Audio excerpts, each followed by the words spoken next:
اعوذ باللہ من الشیطان الرجیم بسم اللہ الرحمن الرحیم۔ ہمارے معاشرے کے اندر ایک بہت بڑا المیہ یہ ہے کہ بیویوں کو مارا پیٹا جاتا ہے، ان پر ہاتھ چلایا جاتا ہے، زد و کوب کیا جاتا ہے، اور جب ان سے پوچھا جائے کہ آپ یہ کام کیوں انجام دیتے ہیں تو ان کے پاس اپنے دلائل ہوتے ہیں۔ کہتے ہیں کہ جب بیوی ہماری بات نہ مانے تو خود دین نے بھی اجازت دی ہے کہ ہم بیوی کو مار سکتے ہیں۔ بعض افراد کا یہ کہنا ہوتا ہے کہ لاتوں کے بت باتوں سے نہیں مانتے، حتیٰ بعض افراد کہتے ہیں کہ اگر خانہ کعبہ بھی ٹیڑھا ہو جائے تو اس کو سیدھا کرنا پڑتا ہے، تو مارنے کے علاوہ کوئی چارہ نہیں ہے، لہذا ہم اس کو دین نے بھی اجازت دی ہے اور ہم ماریں تاکہ یہ سیدھی ہو جائے۔ اگر ہم اسی بات کو دین کی نگاہ سے دیکھنا چاہیں تو سورہ نساء کی آیت نمبر 34 کے اندر خداوند متعال کا ارشاد ہوتا ہے، جس میں اسی نقطے کو اٹھایا گیا قرآن مجید کے اندر، جس میں ارشاد ہے کہ وَاللَّاتِي تَخَافُونَ نُشُوزَهُنَّ، کہ وہ خواتین کہ جن کے بارے آپ کو خطرہ ہے کہ وہ آپ کی مخالفت کریں گی، سرکشی کریں گی، تو آپ کیا کریں؟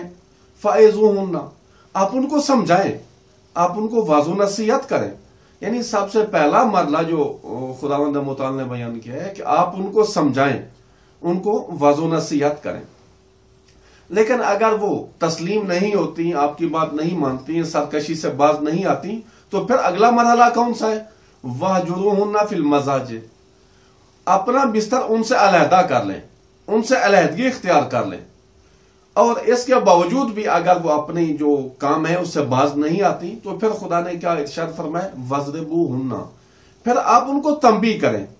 دیکھیں سٹیپ وائز ہے، پہلا مطلب یہ ہے کہ آپ ان کو واضح نصیحت کریں، دوسرا ہے کہ آپ ان سے اپنا بستر جدا کر لیں، اگر پھر بھی بات نہیں سمجھتی تو پھر آپ ان کو تنبیہ کریں۔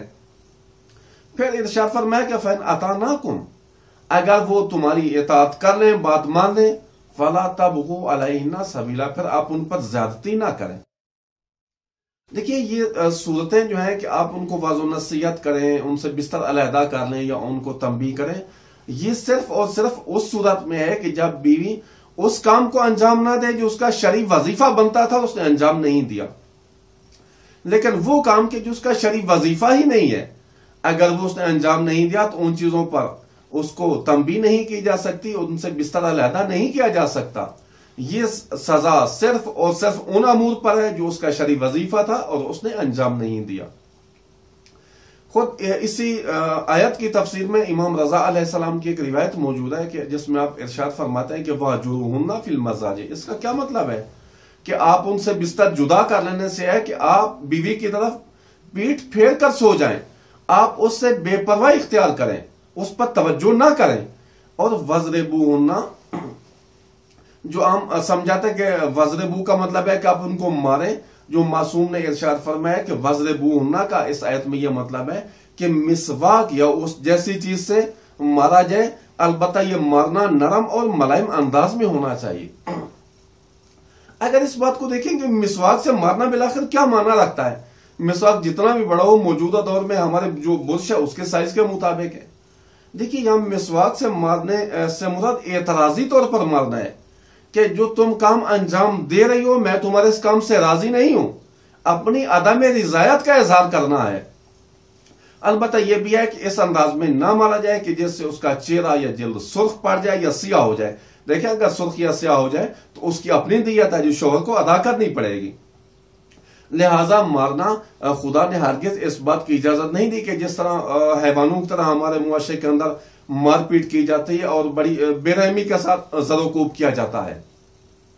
لیکن خود جو روایت کے اندر موجود ہے کہ وہ افراد جو اپنی بیویوں کو مارتے ہیں، قیامت کے اندر بہت کڑی سے کڑی سزائیں بتائی گئی ہیں کہ جو جہنم میں ان کو سزا دی جائے گی، وہ اپنی جگہ۔ لیکن اگر ہم یہاں پر اس بات کو دیکھیں جو تربیتی لحاظ سے کہ وہ افراد جو اپنی بیویوں کو مارتے ہیں، اگر ان سے اس بات کو پوچھا جائے، ان سے یہ سوال کیا جائے کہ اگر آپ بیوی کو مارتے ہیں تو مارنے سے آپ کی زندگی میں کون سے اچھے واقعات رونما ہوئے ہیں، آپ کی زندگی میں کون سی مثبت تبدیلی آ گئی، یعنی آپ نے بیوی کو مارا، مارنے کے بعد کون سی مثبت تبدیلی آئی ہے؟ مارنے سے کبھی ہرگز مثبت تبدیلی نہیں آ سکتی۔ یا ان سے یہ پوچھا جائے کہ کون سی عقل آپ سے کہتی ہے کہ اگر آپ بیوی کو ماریں گے تو گھر میں آرام و سکون ہو جائے گا؟ کبھی بھی اہلیہ کو مارنے سے گھر میں آرام و سکون حاصل نہیں ہو سکتا۔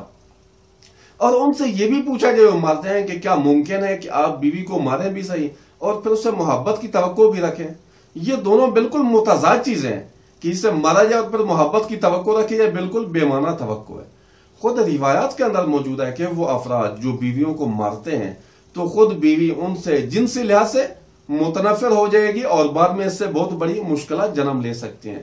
لہذا ہم کو چاہیے کہ وہ افراد جو بیویوں پر ہاتھ اٹھاتے ہیں، چھوٹی چھوٹی بات پر غصہ ہو کر ان کو مارتے ہیں، تو اس رویہ سے باز آ جانا چاہیے۔ خود خدا نے بھی منع کیا ہے، روایات میں بھی منع ہوا ہے، اور اس سے گھر میں ہرگز آرام و سکون کی فضا میسر نہیں ہو سکتی۔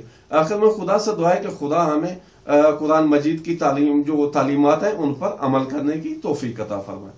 السلام علیکم ورحمۃ اللہ وبرکاتہ۔